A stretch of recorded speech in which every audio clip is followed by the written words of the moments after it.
the biggest issues plaguing modern men is that the vast majority of them lack a tribe of other virtuous, trustworthy, masculine men who gather for the sole purpose of improving themselves and their lives on a daily basis. Most men simply float through space, working a dead-end job, only to go home to a nagging wife or girlfriend that doesn't respect them. Their friend circles are nothing but fat, low testosterone losers who are more concerned with what sports teams are playing this weekend and what bar they're going to watch the game at. If these men are lucky enough to unplug from the comforting lies that modern society sells them and decide they want more out of life, they look around and realize they need to get into a better room. That's where a private community of men chasing excellence comes in. Men in our community have all committed to being the best versions of themselves that they can possibly be. They willingly run toward challenges, knowing that pushing themselves out of their comfort zones is the key to unlocking their true potential as men. If you're ready to take control of your life back and curate a network of successful and knowledgeable men, now is the time to seize the opportunity.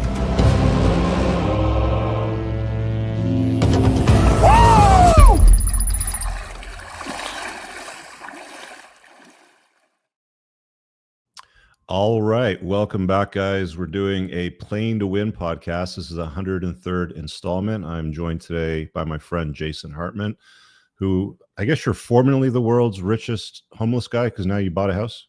No, I'm still the richest homeless man in the world. You're still homeless. Okay, good. Yeah, we'll get into those details. I'm in a hotel. A little bit of a different boating sort of excursion there with the intro than the kind of stuff we've done before, huh? Yeah. Oh, yeah, definitely. But that looks awesome, man. I love it. I love it. And folks, you should always notice Rich is the only guy with his shirt off, and it looked pretty cold there.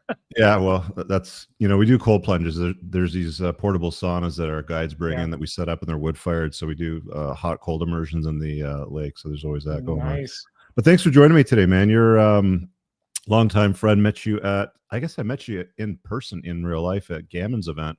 Yeah. For the first time, but I did your podcast a few years ago, and we've chatted on and off, and we've done a super yacht trip and a catamaran trip in the British Virgin Islands. So welcome, Jason. What should we chop up today, man? Because you're a man of many talents, and we only have like an hour and 15 minutes tops. Yeah. Wherever you want to go, that it's going to be the most value to your community. I mean, my background is in mostly real estate, investing all my life. Did really well with that, but I like to travel. Been to 99 countries, some of them, many times over. Yeah. And I got to say, you helped me a lot through some different relationship issues and things like that I've had over the years. And it's just been great following your work, Rich. Thanks, man. Let's talk about the richest homeless man in the world claim, because you made most of your wealth through real estate in the States. I have your bio on the 1% forum. If you guys are looking at the ticker on the bottom, Jason will be one of the speakers at the forum October 17th and 19th. And if you're interested in coming, this is going to be the first and few times that you'll see an offering with a link to buy a ticket. There's only a handful left. You can go to entrepreneursandcars.com/the-1-forum-2025 to learn more and grab a ticket if you're interested. But your bio talks a lot about owning a ton of real estate throughout the United States, different cities. Is it all in the US? Like, have you concentrated building your wealth in the United States? Yeah, as far as real estate markets go around the world, and believe me, I've looked, and in the 99 countries I've been to, I've been to some of them many times over, and I've met with brokers, I've met with investors, developers in these different markets, and the U.S. is a very special real estate market because real estate financing is basically subsidized by the government here. Ever since the Great Depression, World War II, the government created all these pseudo-governmental entities or agencies that help fund real estate deals. So, if you're rightfully pissed about welfare and wasting government money, I say as investors, get your own welfare program. Just be an investor, and that's essentially a government program for investors. How do you choose where to buy what are the starting points for people that are interested in creating life-changing wealth? via real estate, and what kind of timelines? Because people always want like instant gratification, right? Like Yeah. pop a pill, lose the weight, rub the cream under your eyes, look Yeah. 20 years younger, right? Like, how does that work in the States? Yeah, I mean, look, there are many ways to make money in real estate. It's a huge industry, right? So, people can do wholesaling, they can do flipping, fix and flipping, they can do all kinds of things. But what I do at my company's Empowered Investor, we teach people how to buy and hold real estate. So it's kind of boring, but it works. It's really reliable, Rich, and in 3 to 5 years, you'll be probably pretty impressed with what you can do. There's that old quote, you've probably said it before or heard it. Most people overestimate what they can do in a year and they underestimate what they can do in 5 years. And just like becoming a good man, it takes time, right? You've got to sort of earn your stripes along the way.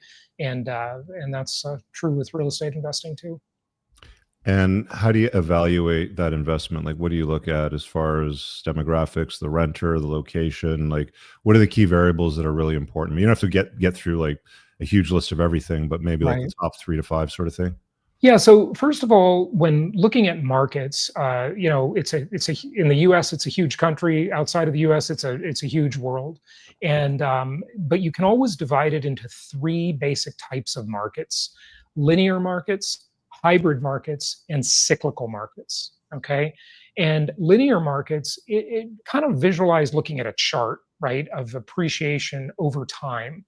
And when you do that, a linear market will look pretty boring. It'll just kind of chug along. It'll go up at a slow pace. It'll have small ups and downs over the years, over time, but they won't be significant. Whereas the opposite of that is a cyclical market. And I'll tell you where these markets are in a moment. But cyclical market, that graph or that chart looks like a roller coaster, man. It's like up and down and up and down. And so, it's fantastic during the upswings because, you can hit home runs. But during the downtime, you give it all back, right? In a linear market, it's a lot of base hits. And so you just do well consistently in a linear market. A hybrid market, as the name would imply, is in between the two. So let's talk about some examples. The West Coast of the United States, cyclical market.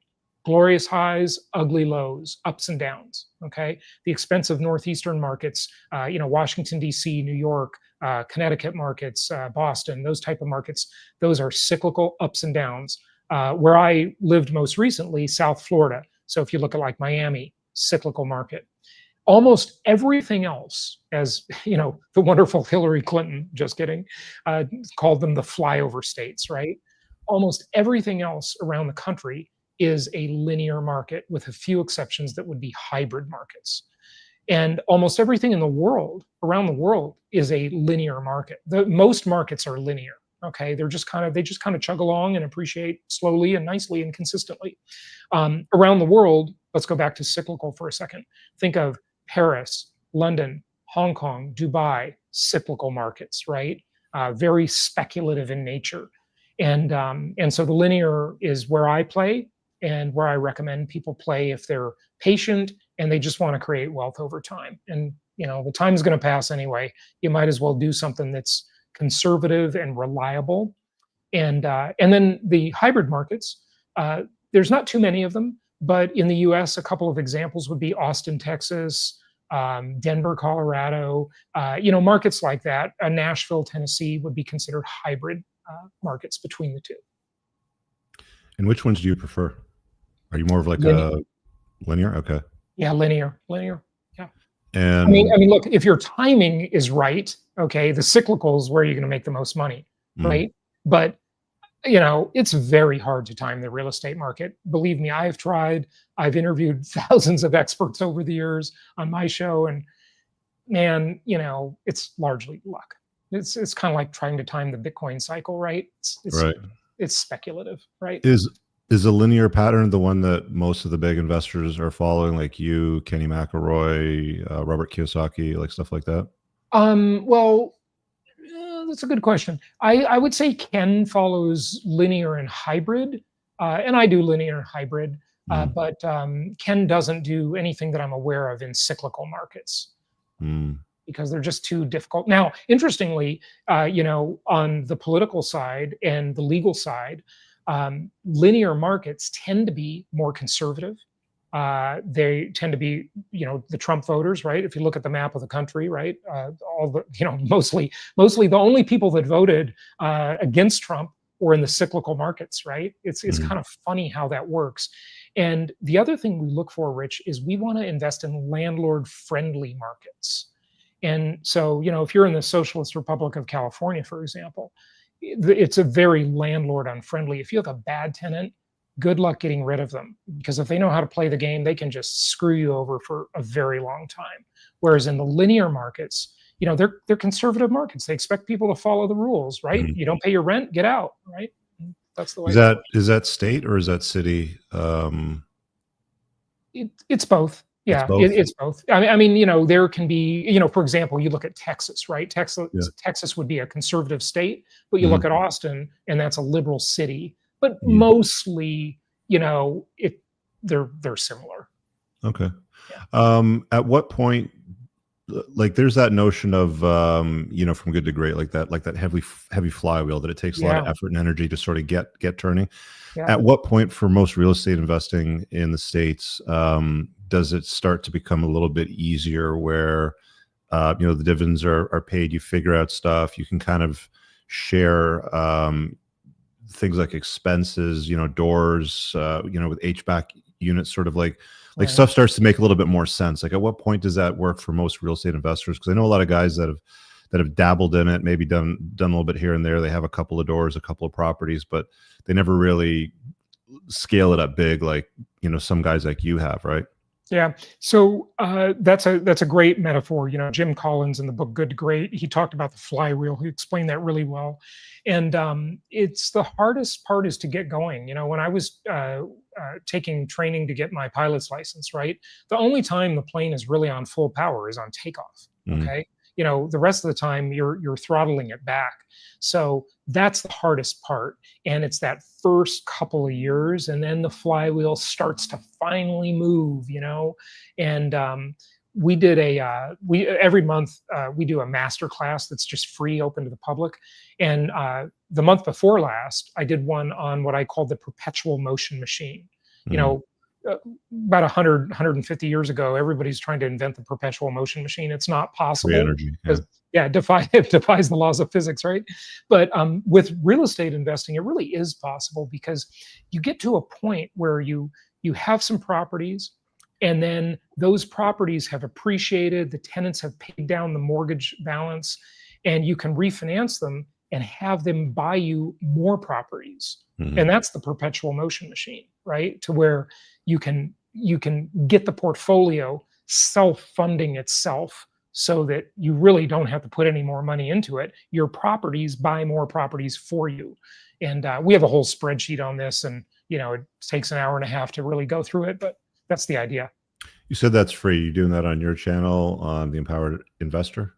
Yeah, so it's not on YouTube. It's just a class that people register for. It's a Zoom meeting, and so people can ask questions, participate, and they just go to jasonhartman.com/Wednesday and register for that every month. And then our pro members, we have a community like you do, they get all those replays for free, but we don't replay it except for the pro members. Got it. Yeah. Because we want people to be there. Yeah. We were listening to you on the super yacht in Croatia, because we did some mastermind stuff, and you were talking about how leveraging I think debt and inflation was an often unspoken about or not detailed wealth creator. Can you get into that part of that talk maybe on this podcast and sort of explain to viewers how to leverage wealth through debt and borrowing? Yeah, it's a great question, Rich. And about 20 years ago, I started teaching a strategy that I call, and it's a mouthful, I call it inflation-induced debt destruction. I know it's a mouthful. And basically what that is think about it, in the US, because we have such a favorable mortgage and financing environment here, as opposed to Canada, you got to like renegotiate your deal every 5 years, and most countries are like that, right? Here, subsidized by the government, so it's pretty cool. Take advantage of that. And you borrow money at today's value, right? So if I held up $1 and I said, "Hey, Rich, what's this?" You'd say it's $1. But 10 years from now, you would also call it $1, but the value of it would be lower almost for sure, because we have just persistent inflation. And inflation destroys the value of our stocks, our bonds, our equity in real estate, our other investments, our savings, right? It destroys the value because as we save money or invest money, that money becomes worth less as inflation debases the value of it.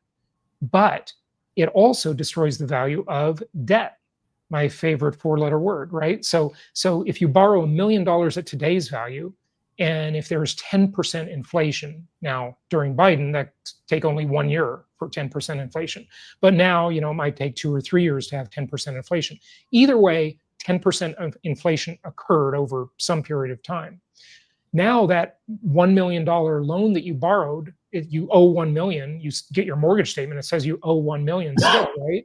But the value is only 900,000 because inflation has essentially paid off $100,000.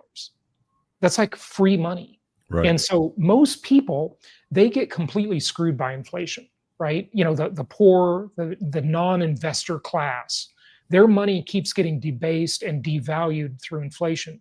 But people that get long-term mortgages on their income properties, their inflation benefits them not only because the property goes up in value, but the balance of the mortgage goes down. The debt is debased by inflation, and that's inflation-induced debt destruction. You've got a lot of eggs in one basket with real estate, all in the U.S. There's a lot of people that are saying it's still the best country in the world. It's going to be great for decades to come. There's a lot of people that are saying by X year, 2030, 2040, 2050, whatever, the empire will have fallen and you're all going to be fucked, basically. What's your position on the direction of the United States in general economically? Oh, that's a loaded question. I mean, look, for 60 years of pathetic liberalism, we have been going in the wrong direction. I mean, we're almost 60 years, since LBJ and his Great Society, or you could even take it back to FDR, right? We've been going in a very bad direction. We've accumulated massive debt. We run massive deficits every year, and it's terrible. Trump, thankfully, is finally trying to turn this around, but it will not be easy, and it will not be without pain. So, we'll see if he can do it.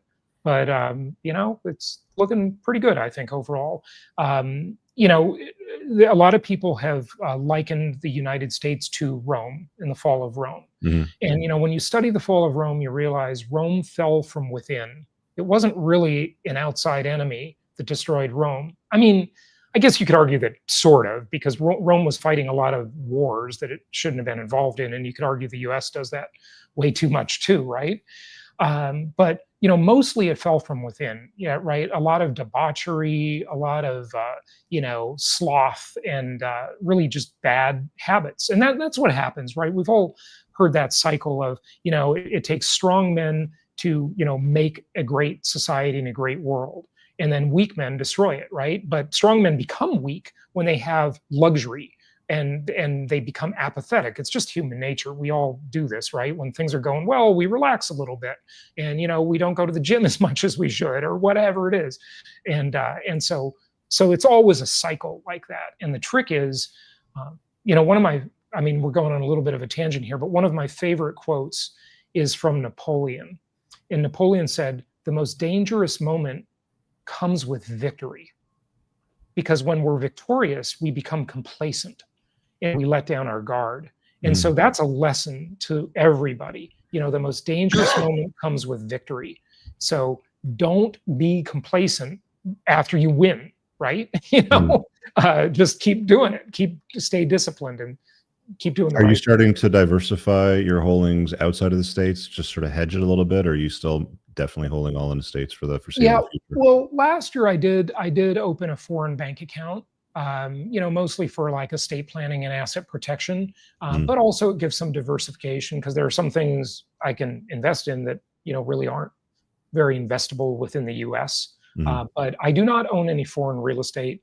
I've certainly looked at it. I certainly considered it. In about a third of those 99 countries I've traveled to, I've really looked at it deeply, and I just haven't found anything that works as well as the US. Besides the financing that I mentioned, there are many other reasons the US market is pretty special for real estate. And look, just for the record, my company, Empowered Investor, we could easily be selling international real estate. Like, we get pitched on this almost weekly. Someone will say, "Hey, I got properties in Costa Rica or Australia or Mhm. Dubai, and I want you to sell them." And we've certainly considered it, right? No question. But it just seems that the deals aren't as good. The transparency isn't as good. Things in the U.S. And I know you're Canadian, obviously, and you probably have pretty similar in Canada because pretty close to the U.S., obviously. But in the U.S., we kind of take it for granted that we have access to all this data. Okay, like, this data makes things really easy and safer when investing. For example, you can just go to Zillow or Redfin or any of these sites, and you can figure out the value of a property. And when the properties are sold, they're recorded. This process is very transparent in the US. In other countries, it's very opaque, and you don't know what anything's worth. They don't have an MLS system like we have in a lot of these other countries. And so, they have what they call off-plan properties. Okay. And, you just don't know what the value of anything is. It's very hard to figure it out. Now, there is a cost to that, though. That seems good, right? It's mostly a benefit. But if you compare real estate to the stock market, for example, the stock market is a very perfect market. So, for example, and I don't like the stock market. I think Wall Street's, the modern version of organized crime. Okay. But the market is perfect. If you own Apple stock, and I don't know what it's trading for right now, but say it's $100, okay, and you want to sell your Apple stock, and you call your broker and say, "Hey, I want to sell it, but I really want 110, okay," and the broker's going to say, "No, it's trading for 100. That's it. Period. End of discussion. There's nothing you can do." With real estate, though, it's a less perfect market, and you can fix it up. You can market it better. You can do things that'll make it more appealing and make it sell for a higher value. So the more perfect the market for an asset, the less room for creativity. But you do want some amount of data and transparency in that market, right? Here's an interesting one for you. So if real estate is such a great investment and the most amazing, place to park money, why are you homeless? Why do you live in hotels? That's a great question. Yeah. So, it ties into your work. And when I was following you a lot, a couple of years ago, I had a bad breakup, and I just kind of started reevaluating my life. I read a book called Die with Zero, and I thought, like, what am I doing? This chick that, lied to me, she just shacked up with the next guy, moved to another state. She had like no obligations, right? She could just do anything she wanted, right? She was also homeless, okay, living with her parents. And I thought, how easy is that? Who has the most freedom here, her or me? I've got like way more money. She had like no money, okay? And but she's just much freer than I am. So I decided, I sold my house in Palm Beach, Florida, and I just decided to travel for a year. And so that's what I'm doing. And I am actually house hunting now. I'm in Scottsdale, and I'm going to buy a house here. I've been looking heavily. Interestingly, it takes a long time to look at properties here, though, because there is so much inventory in this market. That's not true of every market, but it's definitely been going up. Is it a buyer's market down there? I would say this is a buyer's market. Yeah. Same thing here, I mean, it's not like a radical buyer's market, but it sways, it's in favor of the buyer. Yeah. You see a lot of these YouTube experts, quote unquote, saying, get a whole bunch of passports, buy some real estate in this country and that country and this country sort of thing. And the US is getting flushed down the toilet. It's the worst place in the world to be.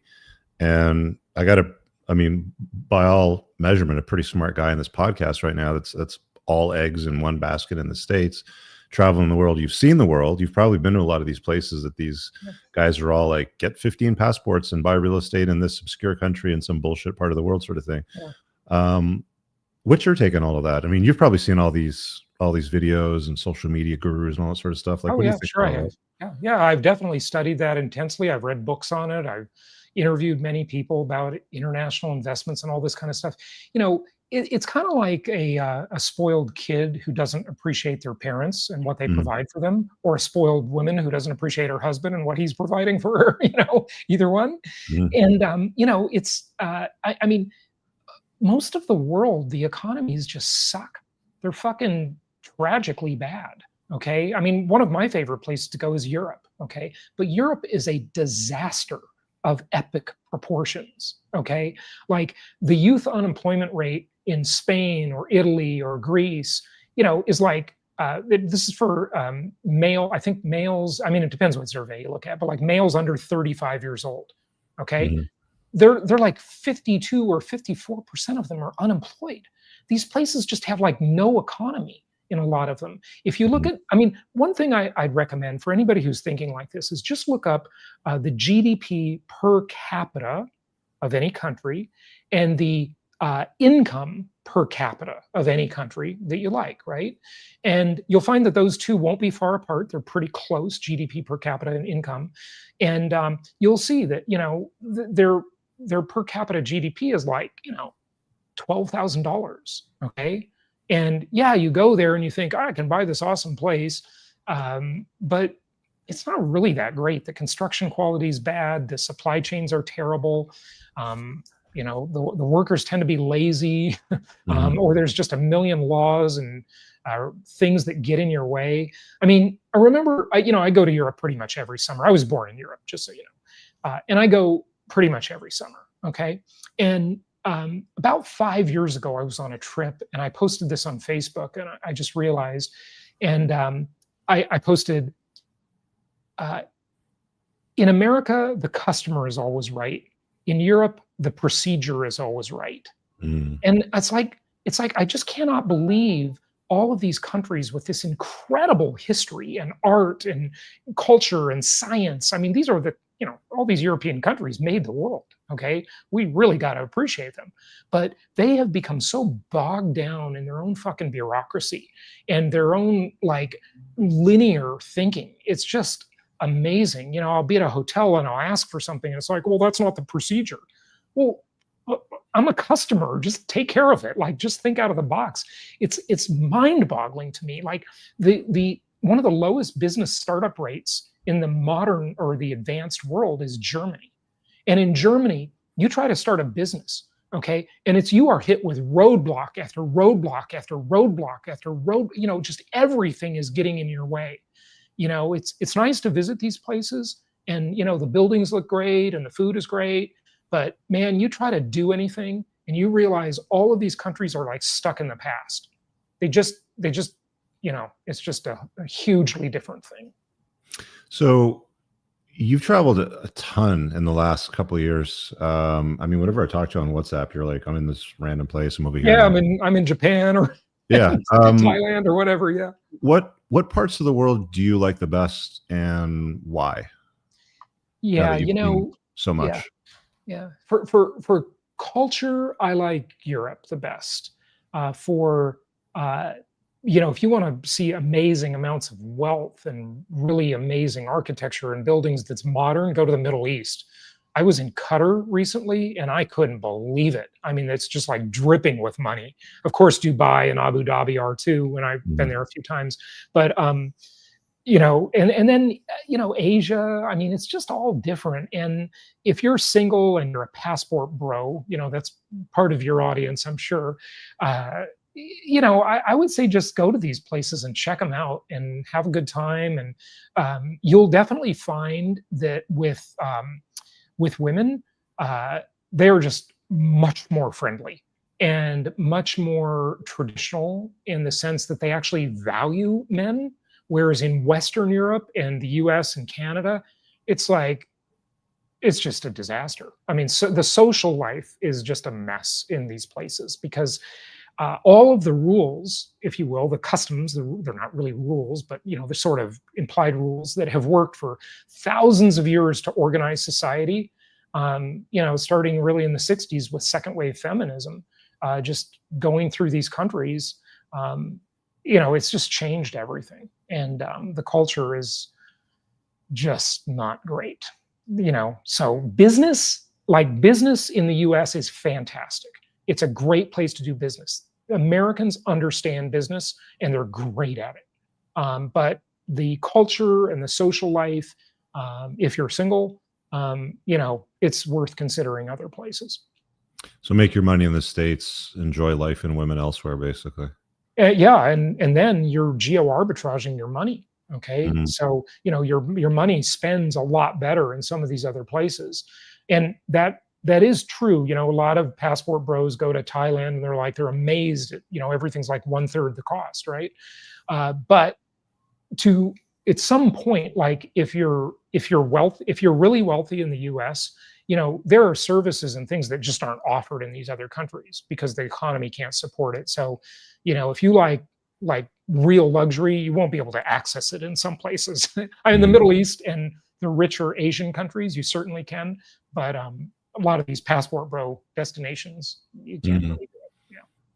Where have you found the women to be the best? Because that's the thing that pops up a lot, is the whole passport bro movement. And I mean, one of the warnings I always issue to guys is just because you can move to Thailand and shit's cheaper, and maybe you're going to stand out from the crowd because the average height is shorter than like an American height sort of thing, but like the grass is always greener where you water and fertilize it. So hopping the fence doesn't solve a lot. Like if you're a dork in the States, you're going to be a dork in Thailand too. But I mean, as far as the environment and women and the lack of toxic feminism sort of stuff, where have you found the women to be the most attractive, the most agreeable, the most feminine, stuff like that?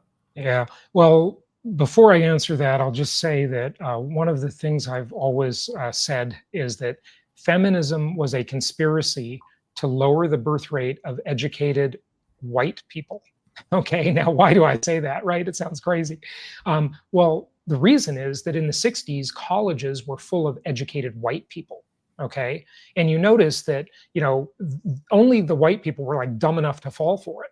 Okay, the Hispanic community didn't fall for it, the Black community didn't fall for it, right? Only the dumb educated whites fell for it. It's just a crazy thing how that worked, and so that just pervaded the colleges in the 60s, and then we got to third wave and it got even worse. And listen, don't get me wrong, I think women should have rights and be able to vote and drive and do all these things, of course.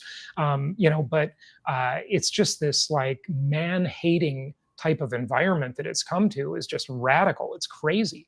What both sides need to realize is that we both need each other, and they have to come to peace and make good with each other, because we both offer different things. There's a great book called Men on Strike that I read years ago, and I had my girlfriend at the time read the book, and she said, I agree, it's written by a woman. It talked all about this issue, and it was written, I don't know, 15 or more years ago. 80s, wasn't it? Yeah, no, I think it's early 2000s, but I don't know, I could be wrong. But think of it, she said all that then, and it got so much worse since then. I mean, it's just so crazy now. But I think the pendulum always swings with society, and it's kind of swinging back toward the middle. So hopefully it'll get there to a reasonable place and everybody will be happy again. But I say all this because, you look at any statistic, the birth rate is plummeting, the marriage rate is plummeting, depression is skyrocketing. I mean, this is like a real thing that is dangerous and deadly. Okay, suicides are skyrocketing. I mean, this is not, just idle chatter. This is like a real societal ill in the Western countries. So Western Europe, US, it's the same deal in both of those places. Where? Well, it depends what you like and what you're looking for. I mean, amazingly, I was in Colombia with George several times, and, women are friendly and they're like, mucho gusto, Jason, they're just really friendly and happy to meet you, and it's just a different kind of thing. What's interesting is that country, for example, with all of its history has been tough, right? There, obviously, with the drug trade and the corruption and so forth, and everything south of the U.S. border is there's a corruption problem in almost all of those countries, pretty much. I mean, we have it here too, but it's a different kind of corruption. It's like a white collar corruption. It's a little different. And but they're oddly, with people only making like $12,000 a year, there's a certain kind of like optimism because things are on the upswing. Okay, like things are moving forward for them. It's getting better. Okay, whereas until recently in the U.S. it was just getting worse and worse, and for decades American workers in real dollars did not get any raises, right? They were just working. You had to be an entrepreneur if you wanted to get ahead, or an investor. If you were just working a job in the U.S. for decades, I mean 1977 until the first Trump administration, literally there was no raise adjusted for inflation for the average American worker. Okay, so it's bad. But to answer your question, a lot of guys like the Philippines, which I've only been there once, I haven't spent much time there at all.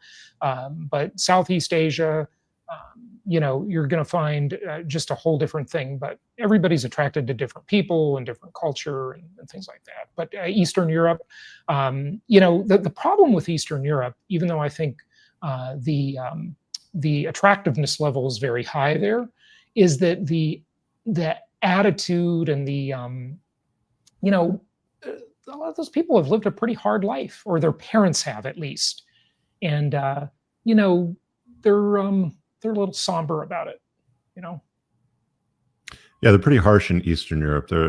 It's like there's an edge to Eastern European women. I agree. They're probably some of the most attractive, but they're also like, if you don't understand women and game and how to manage chicks, like they're some of the hardest women for guys to manage, and will easily they'll fucking destroy you if you don't know what you're doing. they're if you marry strong. them. Yeah. They are strong. I agree. They can also be quite like fiercely loyal. I remember, I think it was that divorce lawyer that's all over the internet. I can't remember his name right now. This guy with the sleeve tats on his forearms, and he was saying, that they're also fiercely loyal too.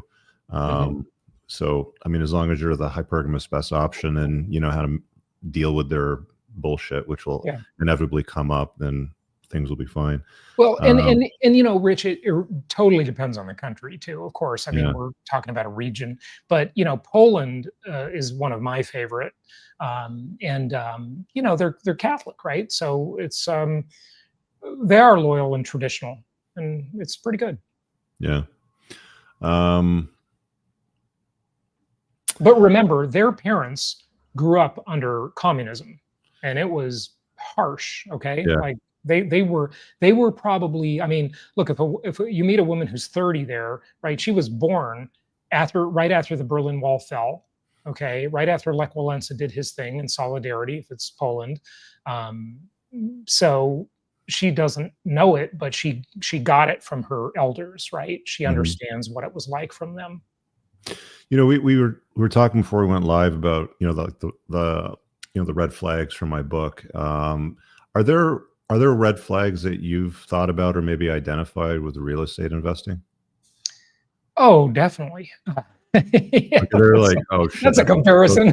Yeah, I'm just wondering because I think it's an easy, like, I think one of the mistakes that a lot of guys make and even creators make is like do A, B, C, D sort of thing. It's like, and I think for a lot of people, I mean, maybe this is just me, but it's like, tell me what not to do so I can stay away from the landmines. And you're kind of going to gravitate to the better stuff anyway, right? It's like, this is dangerous. That's a sharp object. This will kind of fuck you. So right. Sort of thing. Yeah. You know what I mean? Like, have you identified like a list of red flags when it comes to like your investing portfolio or in life in general? Oh yeah, definitely. I mean, I think the one when I started out 21 years ago doing just helping investors only, I had a traditional real estate company before that. I sold it to Coldwell Banker.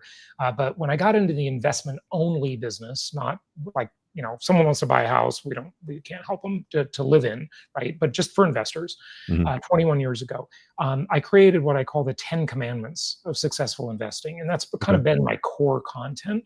And the thing that I would say has resonated with people the most is commandment number 3, okay? And that is, thou shalt maintain control. So the opposite of this is your red flag, okay? Right? And we say you should be a direct investor, buy things that you actually own and control, rather than relinquishing control to some financial advisor on Wall Street, a person who's syndicating deals, a fund manager, right? Thou shalt maintain control. If you don't, you leave yourself susceptible to 3 major problems. Number 1, you might be investing with a crook. Okay, we've all heard of Bernie Madoff and Enron and Global Crossing, and all of these scams on Wall Street are like a daily thing. Okay, number 2, you might be investing with an idiot. So either through their crookery or their stupidity, you're going to lose money, right? And number 3, assuming they're honest and competent, they take a huge management fee off the top for managing the deal. And there's no shortage of hearing about how these CEOs and boards of directors issue themselves giant bonuses and giant compensation packages, even when their shareholders are losing money.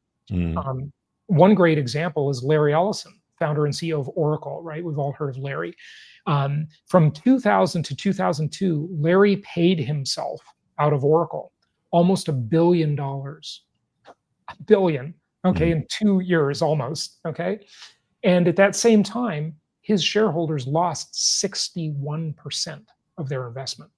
So it's just completely unaligned, right? Whenever you do a deal, you want to be doing a deal with someone who has an alignment of interest, okay? And very rarely is there an alignment of interest.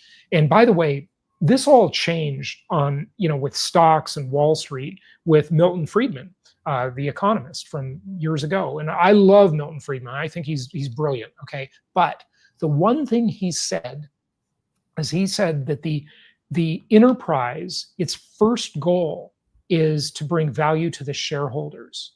And Wall Street went nuts with that idea. It just pervaded Wall Street, and it pervaded the executive suites and the C-suites, and all of these companies just focused on shareholder value.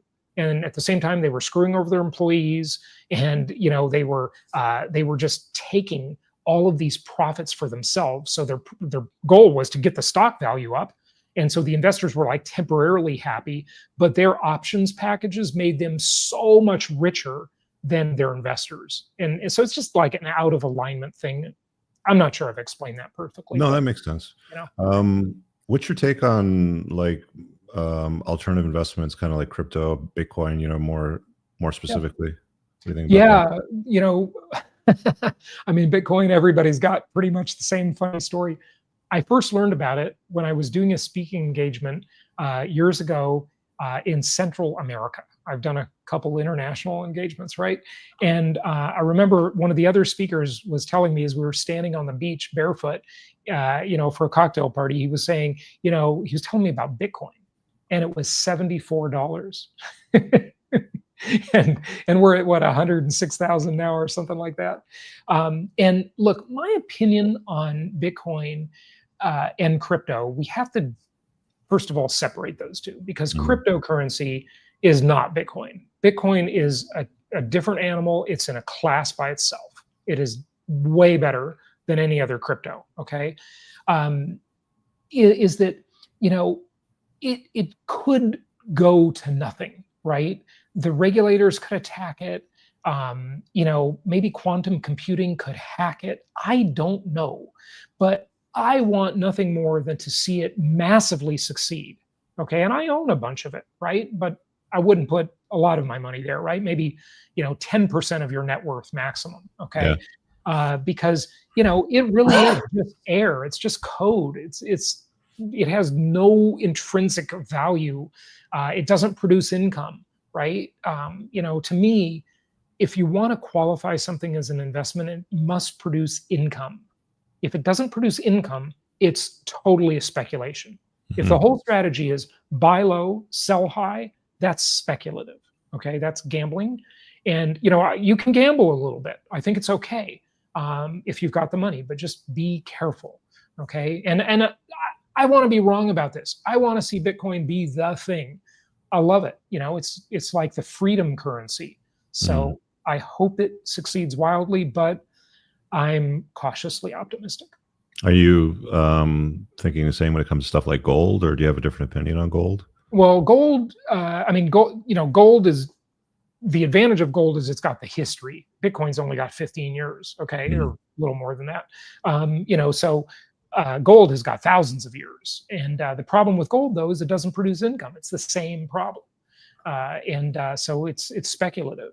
And the thing that makes, I mean, there are really only two super winning things that people can do. One is have a business, right? And have a business that does well. You can do very well in a business that is successful. Number two, buy income property.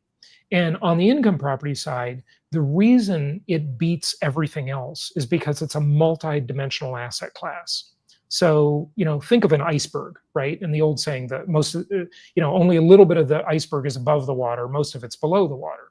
And with real estate, you know, we see what's above the water. We see appreciation, and that's exciting. We see positive cash flow, and that's great. But what's below the water is inflation-induced debt destruction, tax benefits, leverage multiplying your returns, the tenants paying off your mortgage. These are the things that you don't really like notice or think about that are making you wealthy. And, you know, gold, Bitcoin, buy low, sell high. Stocks, if they pay a dividend, buy low, get some dividends in between, sell high.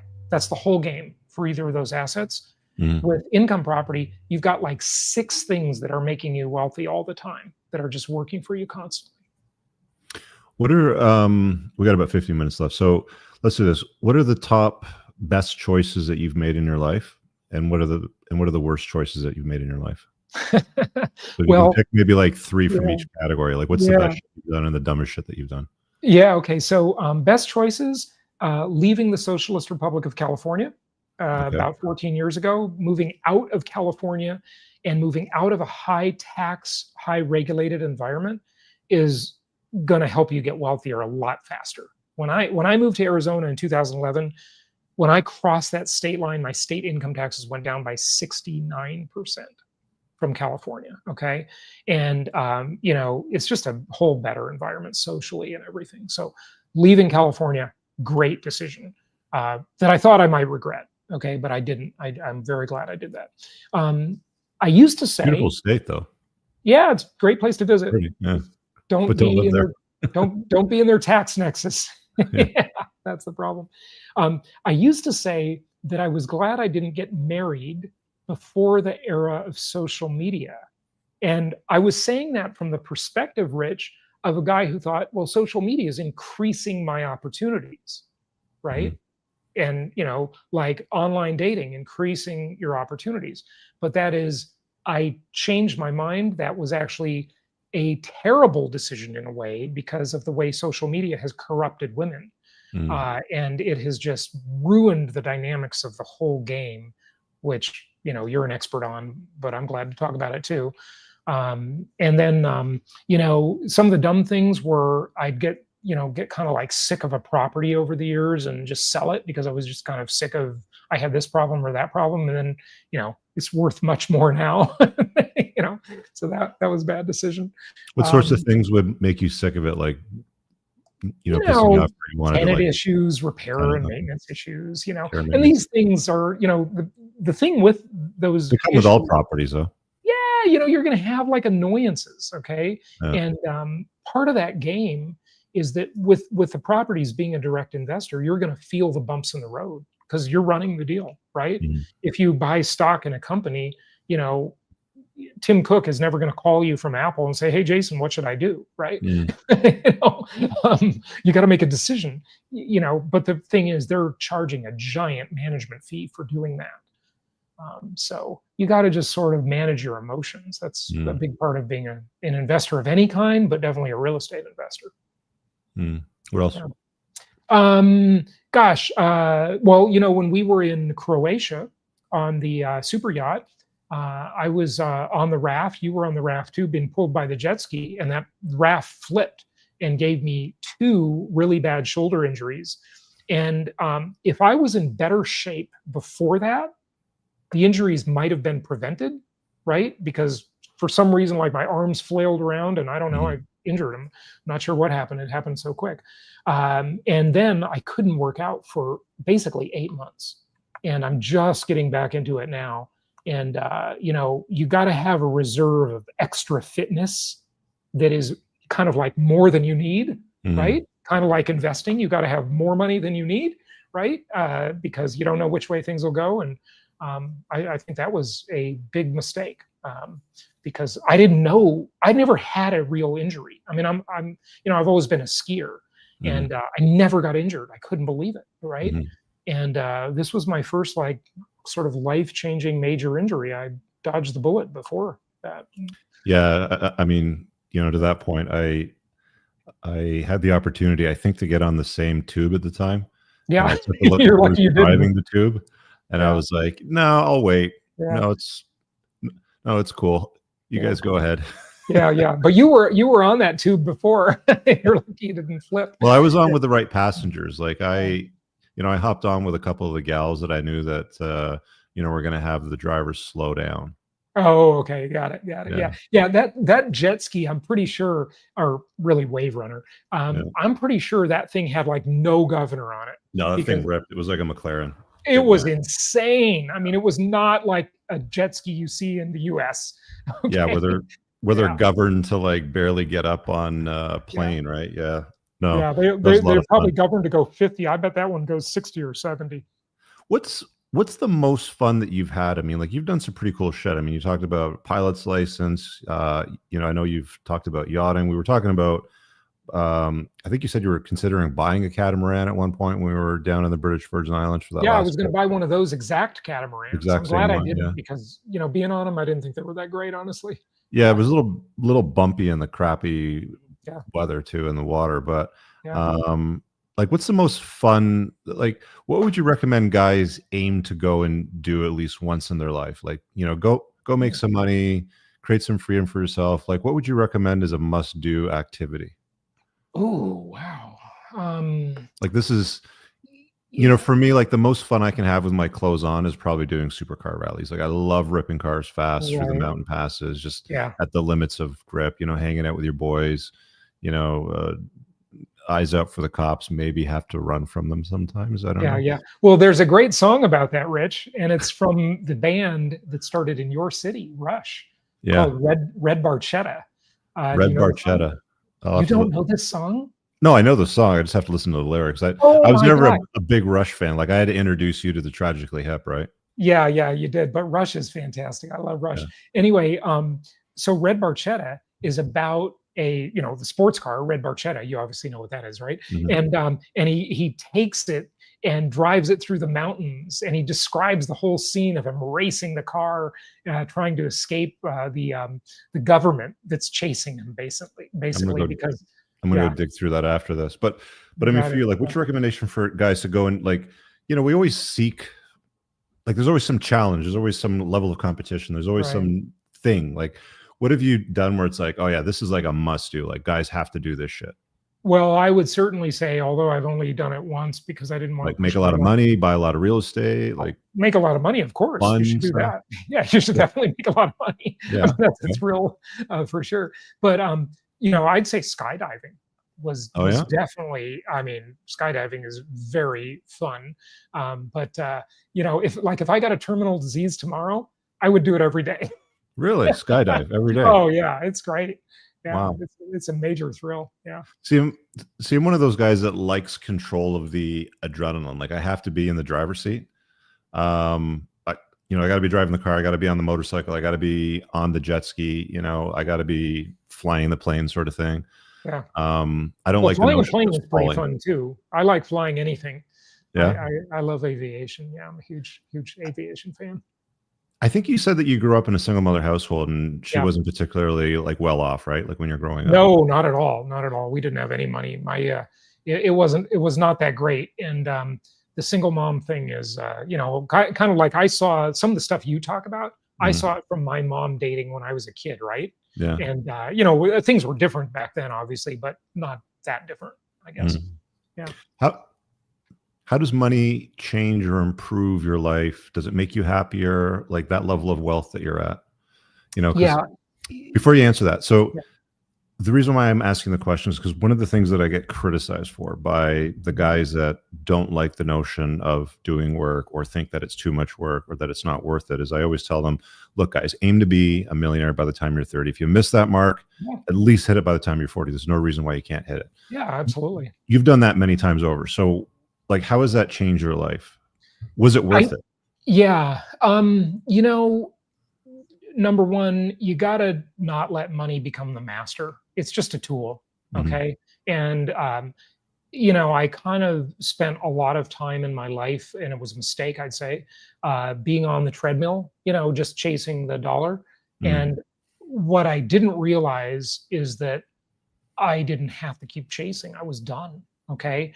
And like, I didn't realize that until during the late stage of COVID, I whipped out a Google spreadsheet and I just started like itemizing all my investments. I'm not the kind of guy who like keeps like obsessive track of that stuff, right? I just had deals here and there, and I realized like I'm rich, man. Like, why am I still working? And then I had that breakup, and I'm thinking like I have less freedom than this gal does, and she's never made any of the sacrifices that I made. This is not fair, right? It's not right. And so that was the impetus for my becoming the richest homeless man in the world. Money is good to a point. It after a certain point, it just is kind of like, it doesn't do anything for you. It will not make you happy. I mean, money will not make you happy. But it will make you more happy than poverty.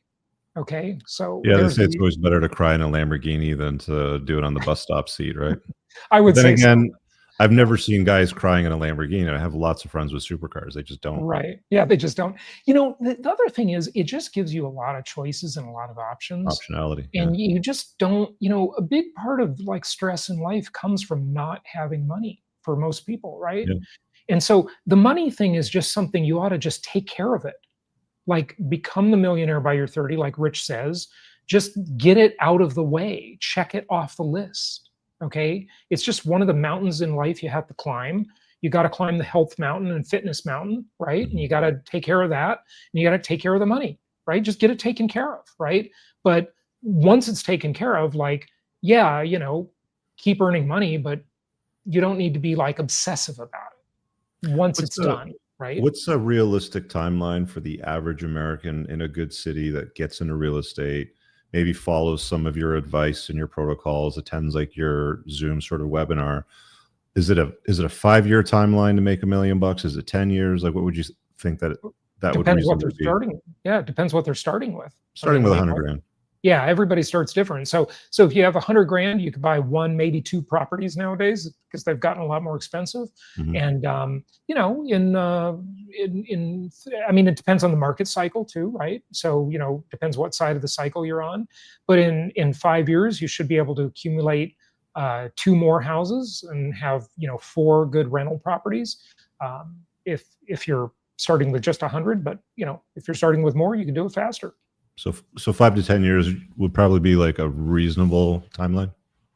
Oh yeah, definitely. I mean, in 5 years, I mean, like, if you would have been our client in 2019 or 2020 and bought properties and held them through the COVID era, you would have seen your properties appreciate like 47%. It's incredible what happened. I mean, it's just insane. And all of these doomers that keep talking about how, the market's going to crash and, the world's going to end and all that stuff, I understand those arguments. I mean, I totally get them. I'm not unaware of them. But what they don't realize is that every morning, 8 billion people wake up. And the number one question and number one goal on every human's mind, even if they're a drug addict or an alcoholic or a kid, it doesn't matter. Every human has the same thing. How can I improve my situation today? How can I improve my situation, right? If it's an addict, it's getting their next fix, right? And I'm not saying that's good. I'm just saying that's to them, it's improving their situation, right? Mhm. And but if it's a business person, you go out into the world and create value, and you've improved your situation. And since most of the world, thankfully, lives under capitalism now, rather than communism like it did before, the only way you can improve your situation is by improving someone else's situation, right? Yep. And the massive amount of energy that's going into that flywheel to keep things going, Mhm. it's incredible. Mhm. People just figure stuff out. Rich, we all remember 2007, 2008, the Great Mhm. Recession, right? The global financial crisis. Yeah.